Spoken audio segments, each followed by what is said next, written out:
first episode of What's the Beef on YouTube. I have been doing this series on Instagram and TikTok to make it more accessible to my followers, but I always knew it was going to end up right here in YouTube. So welcome. For those that do not know me, I am Lorraine Avila. I am a writer, fiction mainly, but sometimes dabble in journalism. I'm also an educator. I have over 10 years of experience in the public education system. I am also an MFA student and I'm teaching intro to fiction this semester. I have written Malcriada and Other Stories, which is now out of print. That's a good thing. More on that later. But for now, I have just self-published Celestial Summer, a graphic novel that deals with Black love and psychedelics. You can check that out below. I am also excited to say that my first YA novel titled The Making of Yolanda la Bruja is out May 2023 from Levine Carrillo. You can also check that pre-order link below. So What's the Beef is a series that sits with the conflict of our favorite books, stories, TV shows, movies, albums, all of that good stuff. As an Aries, I am super comfortable sitting with some tension and some conflict. And I really do think it is this element that drives a lot of stories, whether they're oral or written or like visual along. And so here we go. There is a quote in the book that I feel wraps up the conversations that I think this book really highlights, and this is it. There's a danger between us, but I'm not sure who it belongs to, which one of us needs protection, and which one of us should be afraid. What's the Beef in Noor Naga's If an Egyptian Cannot Speak English. I absolutely love this book so much that I'm still talking about it to everyone who could hear me, who will hear me. They're kind of like, girl, stop. But I love this book so much because it does what I understand conflict to do. It gives us an opportunity to answer some difficult questions. It also gives us an opportunity to be honest with ourselves and grow closer. And so, okay, the first thing I loved about this book craft-wise is each chapter starts with like this dense, powerful ass question, and then it's answered at the bottom with the narrative pushing the story along. And through this narrative, we meet the two main characters, the protagonists, the girl with the shaved head and the boy from Shubrahi. For the most part, they have no names. I'm just giving them what, for the most part, they call each other. And so the girl with the shaved head is Egyptian American, first generation. She comes to Cairo to connect back to her roots and go on a journey that a lot of us as children of immigrants go through as we get older. And she's also someone who comes from a wealthy family though. And I'm gonna say this because she mentioned at one point she has servants in New York City growing up. I don't know any first generation children who has servants growing up, okay? My mom would. Okay. Then we have the boy from Shubrahi, which is essentially someone who grew up in Shubrahi and saw his grandmother commit suicide. The grief led him to Cairo. In Cairo, he gets there and he's trying to make ends meet. He comes from very humble beginnings, but his grandmother leaves him some money. It's not a lot of money though, right? So he's very humble, and essentially he arrives at the heels of the Arab Spring, and he already has a passion for photographing, so he begins documenting the Arab Spring. Okay, and now he's living in the aftermath of the Arab Spring. If you do not know what the Arab Spring is, please. So they meet at a cafe. She's kind of been there for a few days and is dealing with like, you know, all the things that happen when you arrive in a country where you are obviously an outsider. Despite her having Egyptian blood, right? She's being read by everyone as like, you are not from here. You definitely, the privilege, you can see it, right? In the Dominican Republic, at least in my hometown, I've heard a lot of people say like, eso se huele, you could smell it.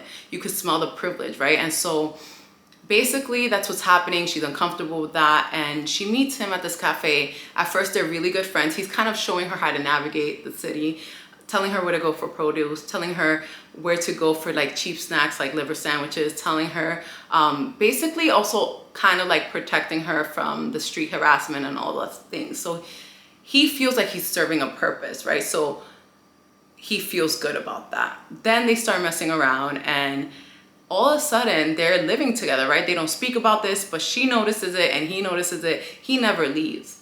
What she doesn't know is that when she goes to work at the embassy, she teaches English. I forgot to mention that. She teaches English at the embassy. And when she goes to work, he stays there the whole day because he's aware that if he leaves, the doorman's gonna be like, look at him and be like, you can't re-enter unless she's around, right?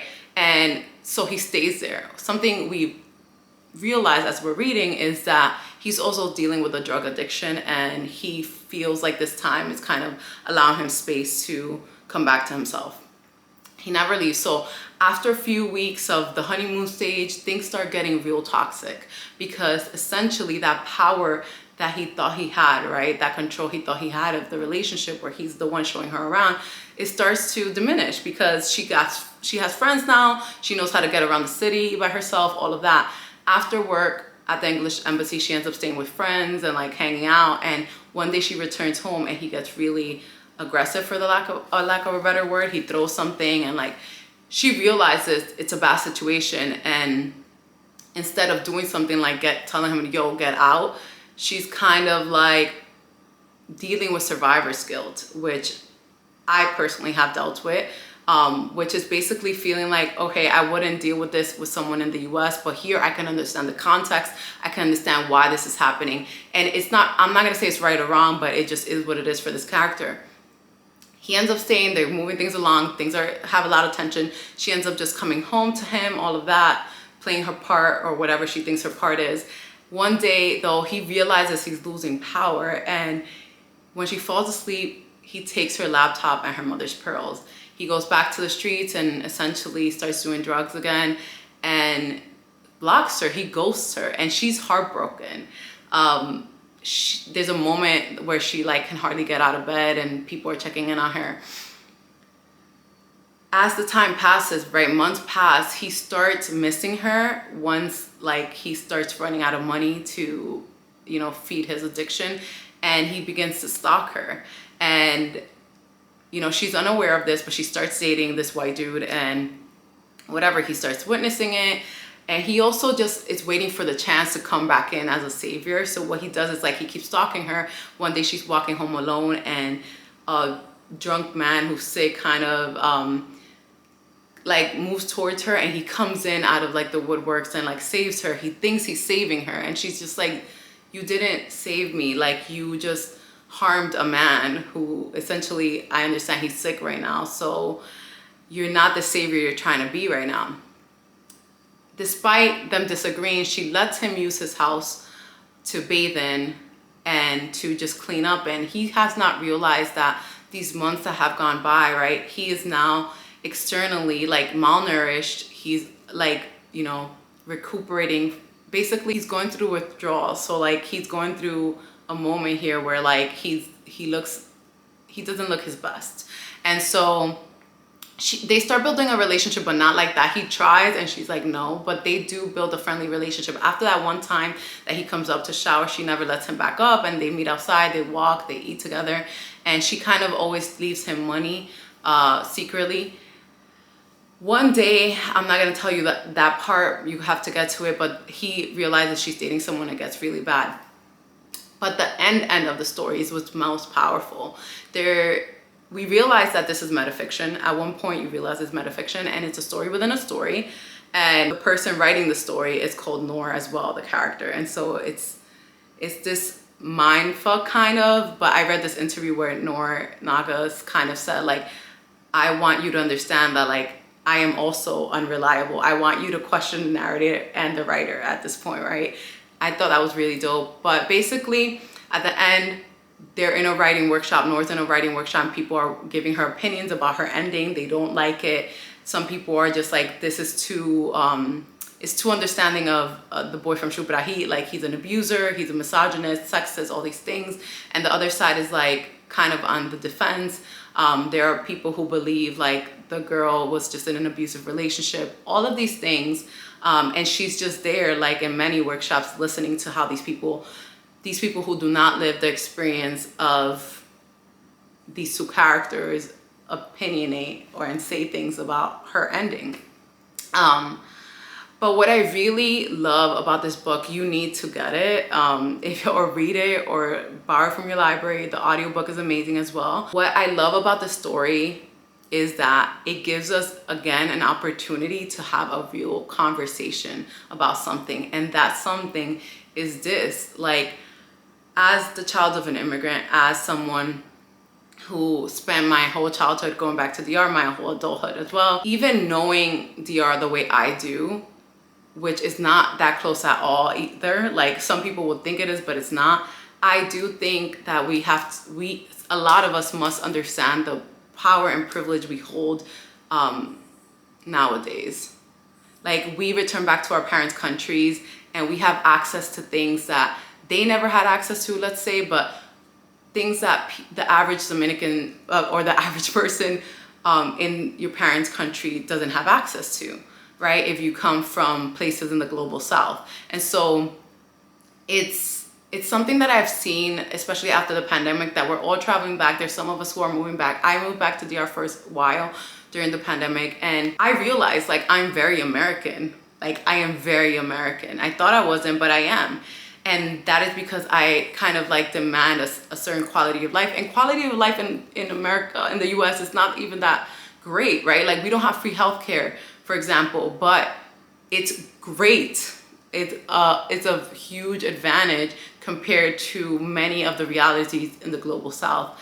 And so we're moving back and we don't understand that with us comes higher prices for people who don't have the access to leave, for example, right? So like if you go to your parents' country and you're willing to pay $500 a month for rent, $500 might be 4 times what the average person in that country can pay. And now they are locked out of housing, let's say. Like it also just goes for food. And I can speak for the Dominican Republic. Like at the beginning when I went to DR, things seemed like inexpensive, but even by the time I left, like, and I'm not saying it was just me, it was just like it was an influx of people, things were getting really expensive. And so we have to have a conversation about that. Also, when we're dating people from our parents' countries when we return, like there's a power dynamic in those relationships that we are kind of shying away from that need to be named.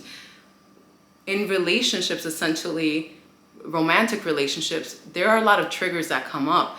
And so I sometimes see how folks don't navigate it in ways that speak to their own privilege in this situation, in this relationship. And so again, I just feel like this novel gives us so many opportunities to speak about real conversations around our privileges as people with access and passports up to the Western world. The fact that we're even traveling, that we're getting on a plane, that is a privilege.